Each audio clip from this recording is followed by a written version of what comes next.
교회에서 지키는 맥주 감사 주일입니다. 그런데 어떤 분은 그런 얘기해요. 추수감사절이 있는데 왜 맥주 감사절을 또 지키냐. 근데 성경에 출애굽기 23장 16절에 보면 맥주절을 지키라 그렇게 나와 있습니다. 성경대로. 그래서 이 맥자가 무슨 맥자냐면 보리맥자예요. 보리맥자. 그래서 이스라엘에도요, 제가 성지순례 가봤지만 보리 농사를 합니다. 그러니까 보리를 수확하고 그 보리에 대해서 그 수확을 감사하는 마음으로 감사절을 지킨 것이 맥주절입니다. 그러니까 우리나라는 절기상 이것이 7월 첫 주가 되기 때문에 7월 첫 주에 맥주 감사절을 지키는 거예요. 그래서 이 맥주 감사절을 맞이해서 다시 한번 우리 신앙의 덕목 중에 아주 귀중한 감사라고 하는 의미가 있는데 그 감사의 의미를 한번 되새겨보는 그런 시간을 여러분과 갖도록 하겠습니다. 이 탈무드에 보면 이런 얘기가 있어요. 여러분 이거 한번 잘 생각해 보세요. 이런 말씀이 있는데 무슨 얘기냐면 가장 지혜로운 사람은 항상 배우려고 하는 사람이다. 정말 어른이 되오고 뭐 석박사가 되어도 항상 배우려고 그런다면 참 지혜로운 사람인 거예요. 그죠? 네. 그리고 가장 부유한 사람은 어떠한 상황에서도 자족하고 만족하는 사람이다. 물질이 없어도 자족하고 있어도 자족하고 그럴 때 가장 부유한 사람이다. 그렇게 얘기했어요. 또 마지막 하나는 뭐라고 얘기했냐면 가장 행복한 사람은 어떠한 상황이든지 감사하는 사람이다. 그런 귀한 말을 했습니다. 맞죠? 여러분 행복은 감사와 관련이 있습니다. 만약에 여러분이 정말 내가 행복한 삶을 살고 싶다 그렇다고 한다면 감사하는 어떤 상황에서든지 감사하면 행복한 생활을 영위할 수가 있어요. 근데 여러분이 어떠한 상황을 만나든지 미워하고 원망하고 불평한다고 한다면 어떠한 좋은 상황을 하나님께 여러분이 마련해 준다 할지라도 여러분은 금방 남과 비교하게 되고 그러면서 원망과 불평이 싹트게 되고 여러분은 불행한 삶을 살게 되는 것입니다. 행복한 삶을 살려면 감사하는 생활을 해야 된다. 여러분 행복한 삶을 살기를 원하십니까?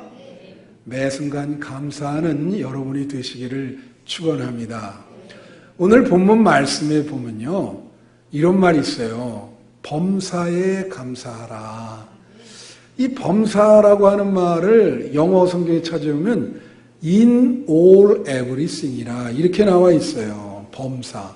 그러니까 이게 번역하는 것이 다 다른데 번역을 이렇게 내가 이렇게 모아보니까 어떤 번역이 되냐면 어떤 형편에서든지 모든 일에 무슨 일이 일어나더라도 그게 범사예요. 따라해보세요. 어떤 형편에서든지 예, 그리고 모든 일에 무슨 일이 일어날지라도 감사하는 것이 바로 범사에 감사하는 거예요. 예. 이게 뭐라고 얘기하냐면 오늘 하나님의 뜻이라는 거예요. 이게 여러분을 향하신 하나님의 뜻이다.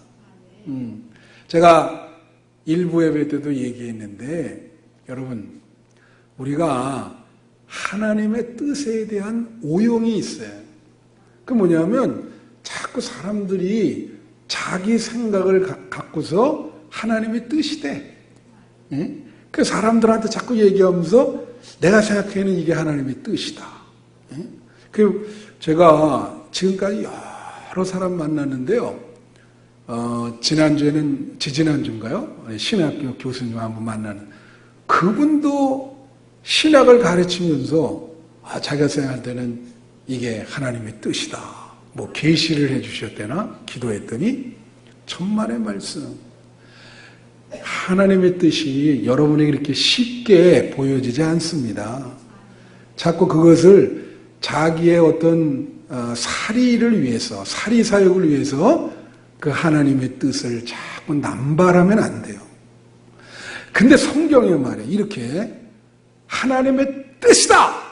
라고 분명히 박아 나온 것이 여기가 유일한 거예요.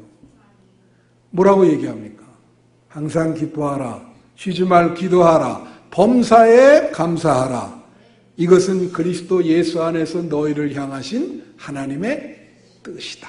하나님의 뜻이다. 여러분, 범사에 감사하는 것이 하나님의 뜻입니다. 이거만큼 분명한 게 어디가 있어요?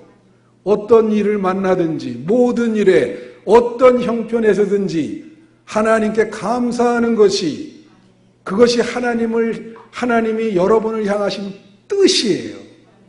그렇게 하라. 이게 내 뜻이다.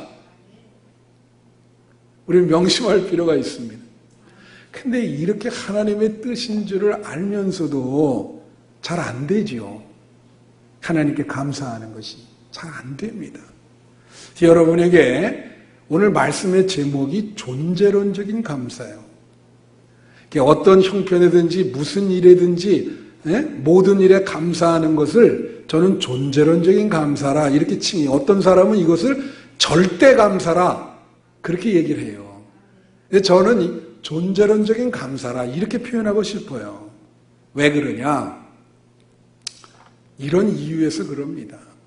여러분, 우리가요 정말 하나님 앞에 감사하려면은 하나님이 우리의 인생을 이 땅에 귀한 생명을 줘서 내셨다고 하는 그거부터 감사해야 돼요. 이 말은 우리 인생을 긍정한다는 거예요. 어떤 사람은 우리 인생 자체를 부정하는 사람들이 있어요. 받아들이질 못한다 이겁니다. 여러분, 하이데거라고 하는 이 철학자죠. 이 사람이 이런 얘기를 했어요. 인간의 삶은 피투적이다. 피투적이라는 말이 이게 한자로 하면 피는 수동적이란 말이에요. 투는 던져졌다는 말이에요. 투수라 그러죠. 또 볼을 던지는 사람. 수동적으로 던져졌다. 인간의 삶이. 무슨 뜻이요? 여러분, 이 땅에 태어나고 싶어서 태어난 사람이 있어요, 여기? 그리고 한국 태어나기 전에 나 그 위대한 대한민국에 태어나고 싶다. 그래서 한국을 택이란 사람이 있어요? 아니면 내 이 부모님 밑에서 태어나겠다고 협상을 벌여가지고 이 부모 밑에서 태어난 사람이 있습니까? 그런 사람 아무도 없어요.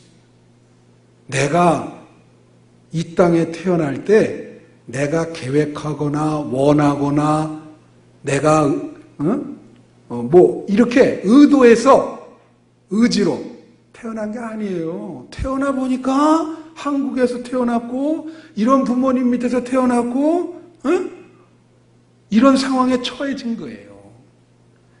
그러다가 어렸을 때는 이런 상황을 모르고 자라다가 청년이 되면 어떻게 돼요?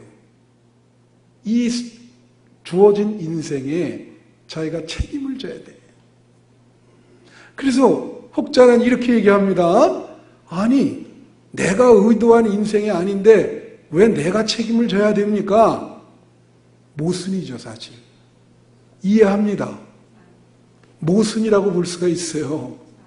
왜 내가 의도하지 않은 인생인데 내가 왜 책임을 져야 되지? 이 모순은 어떻게 풀리냐? 여러분이 여러분의 인생을 내신 하나님께 감사할 때 이 모순이 풀리는 거예요. 그게 존재론적인 감사예요.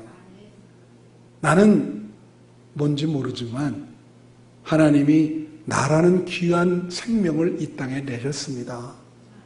하나님 감사합니다. 그렇게 감사하면서 내 인생을 긍정할 때 그때 내게 아주 귀한 인생이 주어지고 행복이 우리에게 찾아온다고 하는 것이에요. 그래서 이 존재론적으로 우리가 이런 인생을 긍정하면서 우리 인생을 감사할 때 그게 시작이 돼서 우리가 처한 모든 상황에 대해서 감사하게 되는 거예요. 존재론적으로 감사하게 되는 거예요. 우선 우리 인생을 긍정해야 돼. 예? 그러고 난 다음에 그러면 내가 어떠한 상황에 처하든지 내가 감사하게 된다. 그게 존재론적인 감사예요. 여러분, 감사의 반대가 뭡니까? 감사의 반대는요, 부정, 원망, 불평, 비교, 미움, 분노, 이게 다 감사의 반대예요. 존재론적으로 우리가 감사하지 않을 때 어떤 일이 생기느냐? 자, 부정이라 그랬지. 부정은 뭔지 아세요? 자기 인생 자체를 부정하는 거예요. 그래서 저희 우리나라에서 있던 일본 대사 무토 마사토시라는 사람이 있어요. 이 사람이 말이에요, 올 봄에 이임했거든요. 가서 몇 개월 만에 책을 썼는데 그 책 제목이 뭐냐면 한국인으로 태어나지 않아서 다행입니다. 그런 책을 썼어. 아니, 자기는 뭐 한국 사람도 아니면서 왜 이런 책을 써요? 그죠? 근데 이 사람이 이런 책을 쓰는데 우리도 사실 이런 마음 갖고 있는 사람이 있어요. 한국인으로 태어난 거 수치스럽다. 다른 나라에 가서 살고 싶다. 신문에 보면은 헬조선! 헬이라는 말이 뭐예요? 지옥. 대한민국은 지옥이다 말이야. 내가 왜 여기서 태어났냐? 다음 생에 태어날 땐 여기서 태어나고 싶지 않다. 다음 생에 어디가 있어? 그죠? 이 부정하는 거예요. 부정. 내가 왜 이 부모님 이렇게 가난한 부모에게 태어났습니까? 예? 난 이 가난한 부모 싫습니다. 제가 시골에 가서 목회를 하는데, 야, 우리나라가 말이에요, OECD의 자살률 1위 아니에요. 그죠? 그때 갔더니, 시골 교회 갔더니, 정말 무슨 일만 있으면 그 농약 있잖아요. 농약을 드시고 이렇게 자살을 해요. 생애 마감을 해. 근데 얼마나 가슴이 아픈지 그걸 보면, 야, 왜 농약을 먹고 저럴까? 귀한 인생인데. 여러분, 기독교는 자살을 큰 죄로 다룹니다. 예? 어떤 분은 너무 힘든 거예요. 교회에 예수 믿는 사람이었어요. 자살하는데 성경책이랑 십자가를 가슴에 안고 그리고 자살했어. 참, 그 얼마나 이해하죠, 그 상황을. 얼마나 힘들었으면 저럴까. 그래도 기독교는 그거 아니라는 거야. 하나님이 생명을 줬기 때문에 그 생명을 긍정하라. 받아들이라. 그게 존재론적인 감사예요. 여러분, 하나님이 주신 여러분의 인생을 긍정적으로 받아들이십니까? 예. 그거부터 선행돼야 돼. 그 사람들이 그거를 부정하게 되면 행복하질 못해. 어떤 사람들 보면 그러잖아요. 이번 인생은 실패했으니 다음 생에 만나자. 다음 생에 어디가 있어? 우리 기독교는 다음 생애를 이 지상에서 뭐 이렇게 윤회라 그러죠, 그거. 우리는 그걸 믿질 않습니다. 자, 그렇게 자기 존재를 부정하잖아요. 예? 그러면 그때부터 자기 어떤 상황에 처해든지 그 상황에 원망이 나오고 불평이 나오고 어떻게 보면 분노하게 돼. 똑같은 거예요. 자기 존재를 긍정하지 못하니까. 이 존재가 어떤 상황에 처하든지 그 상황을 부정한단 말이에요. 난 그래서 자꾸 뭐 여기서는 못 살겠다. 그런 얘기가 나오죠. 그래서 이 존재 자체를 부정하게 될 때, 내 존재 자체를 부정하게 될 때, 이게 강도가 있어요. 나오는 거죠. 처음에 뭐가 나냐면 비교를 하게 돼. 그래서 우리나라 사람들 비교 많이 하잖아요. 이게 비교를 한다고. 아이, 쟤는 왜 저렇게 잘 뻗고 나가지? 뭐 예를 들면 흙수저, 금수저, 이것도 비교 아니에요? 예? 쟤는 흙수저고 나는 금수저. 이게 다 비교예요. 이게 비교를 하기 시작하면 그때부터 감사를 할 수가 없어요. 이 마태복음 20장에 보면요, 포도원 품꾼의 비유가 나와. 이 주인이 말이에요, 포도원에서 일을 해야 되는데 품꾼이 없어. 오늘날 우리 농촌도 그렇다 그러더라고요. 나가봤더니 말이에요, 실직자들이 많은 거예요. 아침 새벽 6시에 나갔어, 노동시장에, 이 주인이. 그랬더니 막 너무 많이 놀고 있어. 그래서 우리 포도원에 와서 일하라. 너무 감지덕지지. 그 사람들 다 데리고 간 거예요. 하루에 한 데나리온 주겠다. 뭐 너무 이게 고맙다 그래서 다 왔네. 9시에 나갔더니 또 한 대가 거기서 와 있는 거야. 또 데리고 갔어. 12시에 갔더니 또 한 대가 있어. 가자. 한 대나리온 주. 오후 3시에 갔더니 또 있어. 오후 3시까지는 이해가 되죠. 그래도 가면 몇 시간 일하니까.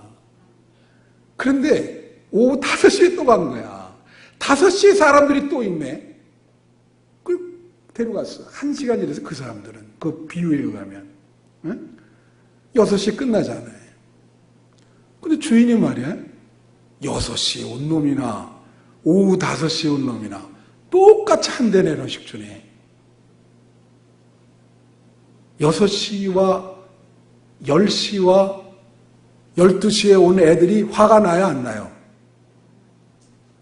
여기는 화가 안 나나 봐요. 이쪽 보고 해야지. 화가 나야 안 나요? 화가 나죠, 그게. 비교를 하죠, 비교를 하니까. 그러니까 주인한테 막 대드는 거야. 아, 이럴 수가 있냐, 이거 왜? 우리 하루 종일 일하는데 왜 똑같이 한대는. 주인이 뭐라 그래요? 아니, 내가 아침 일찍에 너희들 실직이었는데, 실직이었을 때 데려오면서 한 데나리온 주겠다고 말하지 않았냐? 내가 잘못한 게 뭐가 있냐? 나는 약속대로 했단 말이지. 그 굉장히 귀한 비유입니다, 그거. 예? 우리 사회를 잘 이렇게 볼 수 있는 비유예요, 그게. 그러니까 막, 그게 사실 은혜거든요. 실직하는 사람을 데려온 건데, 은혜를 모르잖아요. 예? 이제는 막 난리 치면서 주인한테 막 원망하고 불평하고,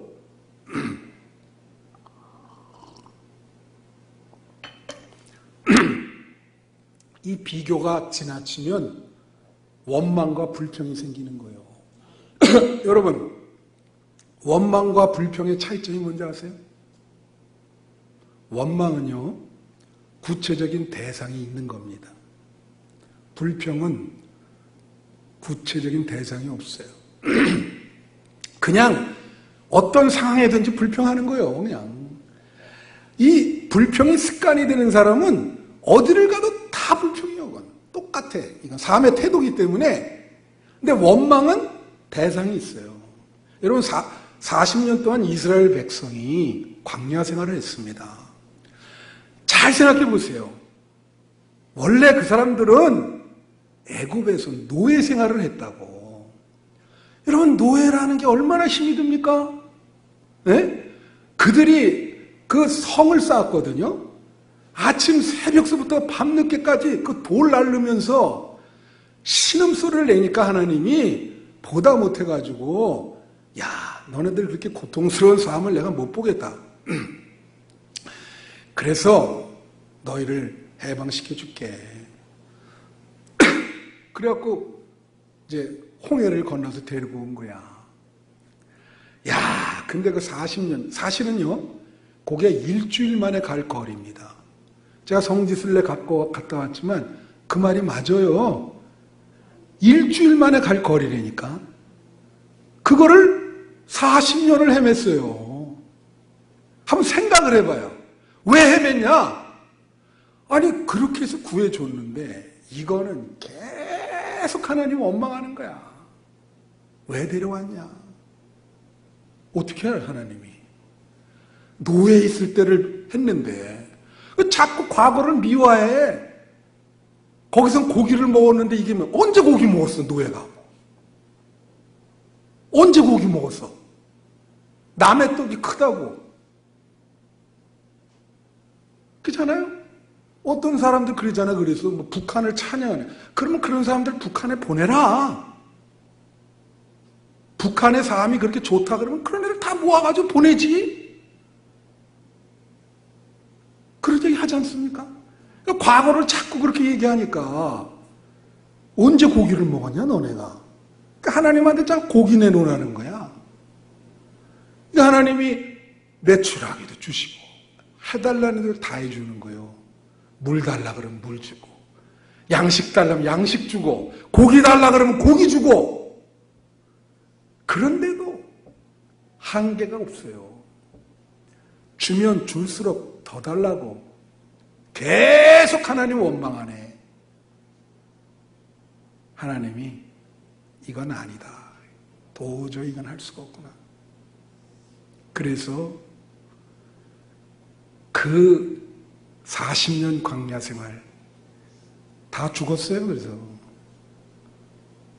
거기서 다 죽었다고. 혹자는 우리 인생을 광야 생활에 비교합니다. 인생이 광야 생활이죠. 여러분이 광야 생활 같은 인생 속에 당신은 원망하고 불평하고 있습니까? 하나님께 감사하고 있습니까? 그걸 물어보고 싶어요. 만일에 감사한다면 행복한 삶이 보장될 것이고, 끊임없이 원망하고 불평한다면 여러분의 인생은 보나마나 되는 인생이 되는 거예요. 이게요, 여기서 더 나가면 어떻게 되는지 아세요? 차라리 원망과 불평 속에 끝이면 돼요. 여기서 한 단계 더 나가면 분노가 돼요. 분노. 미움의 분노. 이거를 제가 르샹띠망이라고 그랬잖아요. 르샹띠망. 분노예요. 분노. 분노가 생겨. 분노. 분노가 생겨가지고 주제하지 못해. 여러분 6월 8일 날 지난달이요. 어떤 일이 있었느냐. 부산 양산에서 5 자녀를 둔 가장이에요. 노모까지 모시고 있어요. 아파트 12층에서 도색 작업을 하고 있었어요. 신문에 나서 잘 알 거예요. 그래서 이 행복한 가장인데 열심히 일하고 그 도색 작업을 하는데 그게 너무 힘들잖아. 그러니까 노래를 좀 틀어놓고는 그걸 따라 불렀다고. 근데 그 근처에 있던 41세의 남성이야. 이 사람이 평소에 되는 일이 없으니까 불만과 이 분노가 쌓여있어요, 마음에. 그래가지고, 에이, 나와가지고는 그 밧줄을 있잖아요. 이거 도색하는 이 밧줄을 칼로 끊어버렸잖아요. 이게 12층에서 떨어져서 즉사했어요. 아니, 자기가 분노한 건 괜찮은데 왜 사람을 왜 그 가장을, 7명을 책임지는 그 가장을 자기 분노 때문에, 내 인생은 왜 이렇게 안 풀리나? 말도 안 되는 소리죠, 이게. 6월 13일 날 연세대학교에서 알죠? 그 대학원을 지도하는 교수가 자기한테 지적했다고 그게 화가 난다고 폭탄을 만들어가지고, 이야, 그게 우리 사회입니다. 6월 17일 날은 어떤 일이 있었냐? 충주에서 인터넷 수리하는 기사예요. 그 사람도 자녀가 셋이고 행복한 가정을 누리고 있었어요. 그 수리해달라고 가서 이렇게 수리해 주는데 그게 빨리 안 고치고 늦게 고친다고. 아니, 그게 사람 죽일 이유입니까? 이 사람도 평소에 되는 일이 없다고 분노가 있는 거예요. 그 자리에서 그 시칼로 죽였어요.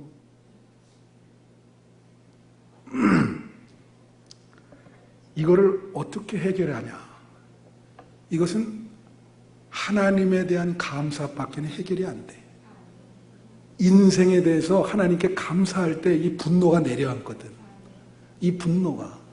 여러분, 우리나라에 거주하는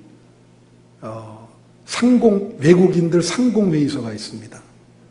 미국 사람이 누구냐면 제프리 sak스라고 하는 사람, 제프리 존스라고 하는 사람인데, 이 사람이 작년인가요? 연설을 하면서 이런 얘기했어요. 내가 여기 와서 10수년을 한국 사람과 경험을 해보니 한국 분들은 배고픈 것은 잘 참아서 위기를 극복하는데 배 아픈 것은 못 참는 것 같다. 남이 잘 되는 것을 못 본다는 거예요. 그러니까 비교를 하니까 분노가 쌓이지. 그거를 어떻게 해결하겠습니까? 이 해결책은 여러분의 존재 자체를 긍정하는 감사밖에 없어요. 그럴 때 여러분이 상황에 대해, 뭐라 그럽니까? 이것이 하나님의 뜻이다. 여러분이 그 어떤 상황에 처하는 게 그게 하나님의 뜻입니다. 네? 그건 순종해야 되는 거예요. 이게 하나님의 뜻이구나. 제가 여러분이 말하는 건요, 명심하세요. 체제에 순응하라 그런 말 아니에요. 이게 우리가 스타투스 쿠어라 그러는데 현상을 유지하라 그런 말 아닙니다. 절대 아니에요. 여러분, 하나님이 어떻게 우리 상황을 바꿔주시냐. 여러분이 변화되고 상황이 바뀌게 될 것입니다. 어떻게 바꿔주냐.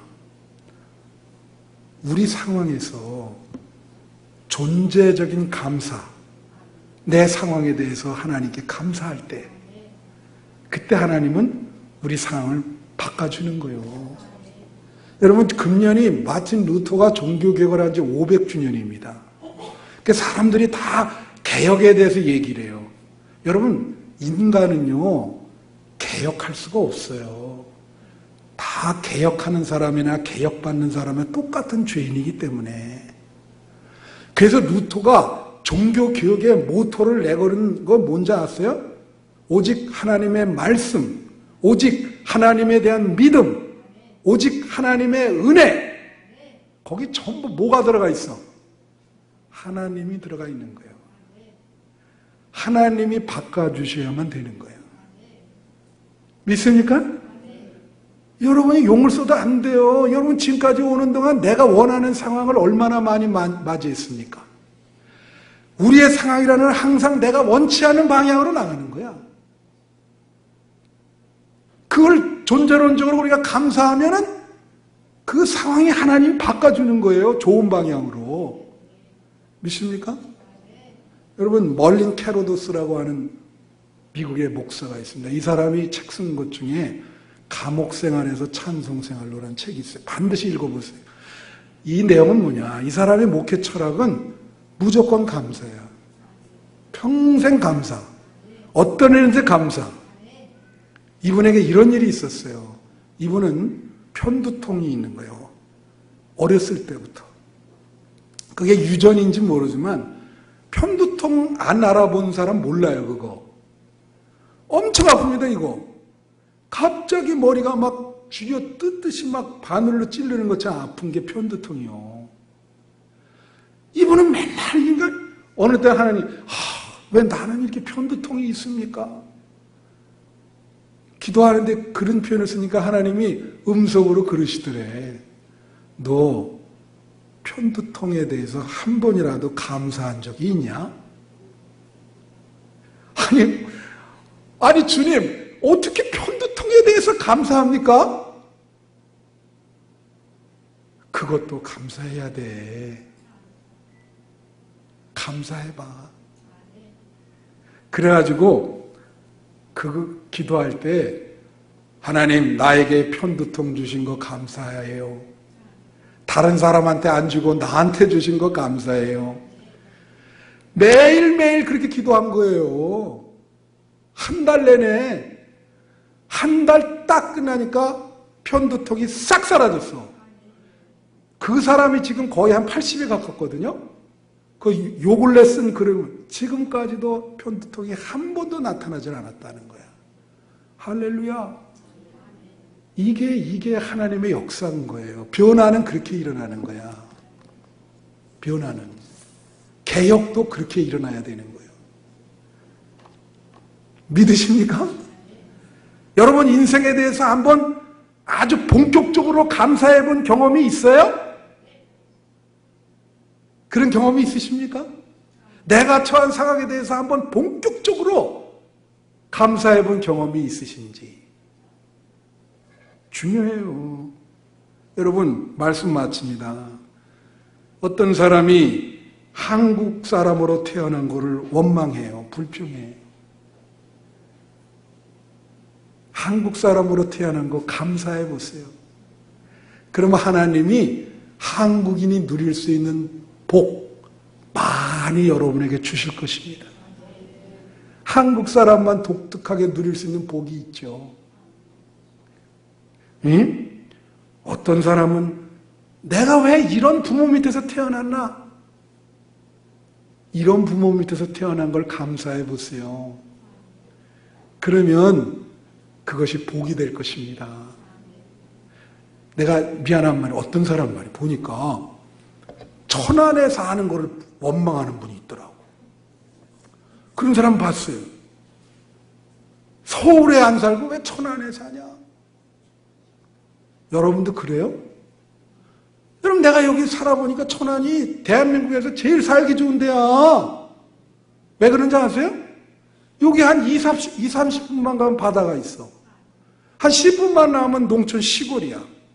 그리고 여기는 수도권에 속해요.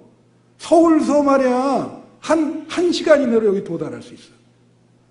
오히려 서울에서 무슨 천호동 그 벽지 있잖아요. 주변. 거기 가는데 막 1시간 반 걸리는데 여기는 한 40분 빠르면 그렇게 도착할 수 있다니까요.